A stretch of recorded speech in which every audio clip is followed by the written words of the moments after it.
Hello, my name is Rifi Ramadan. I'm here to make a speaking vlog and among them controller, organizer, assessor, and prompter.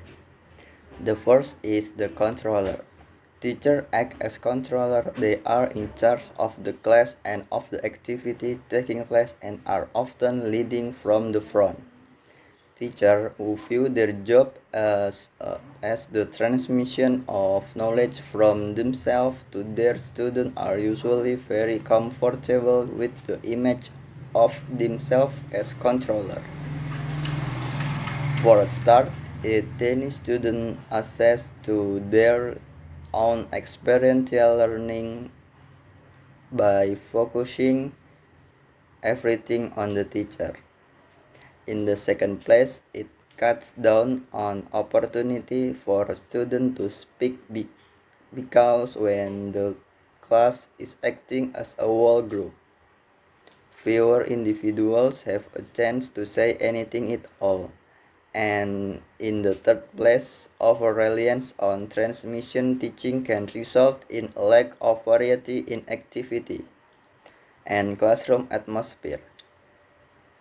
Of course, there are times when acting as a controller makes sense. For example, when giving explanation, organizing question and answer work, lecturing, making announcement, or bringing a class to order.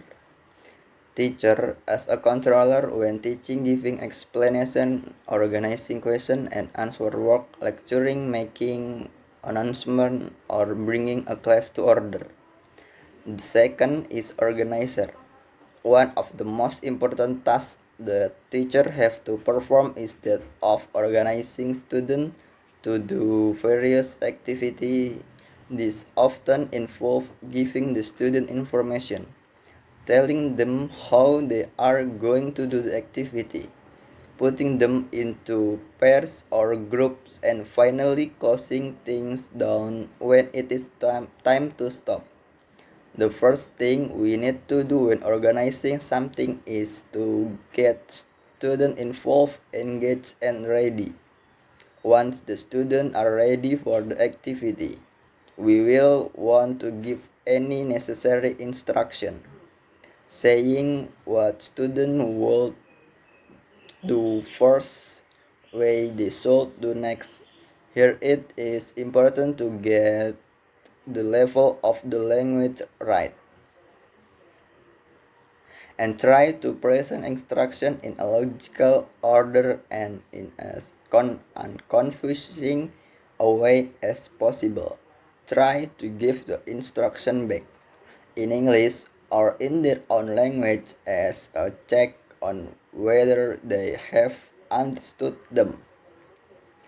Finally, we stop the activity when the student have finished and or when other factors indicate that it is time to stop.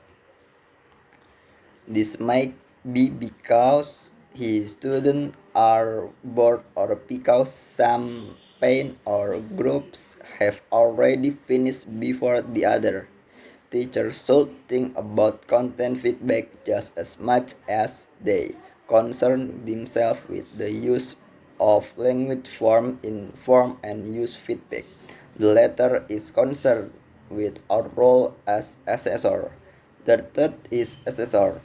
Teachers should think about content feedback just as much as they concern themselves with the use of language form, inform and use feedback. The latter is concerned with our role as assessor. Teacher as assessor when he offering feedback and correction is grading student in various ways. The fourth is prompter.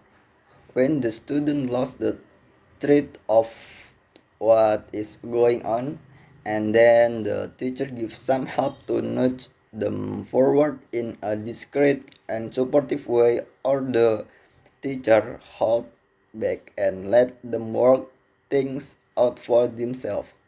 The teacher occasionally afterwards or phrases suggests that the student say something or suggests what could come next in a paragraph student is writing. When we prompt, we need to do it sensitively and encouragingly, but above all, with discretion. Teacher as prompter when the student in situation that they feel confusing about the material, and then teacher try to help with some words or opinion to help student in that situation. Well, that's all for me. Thank you.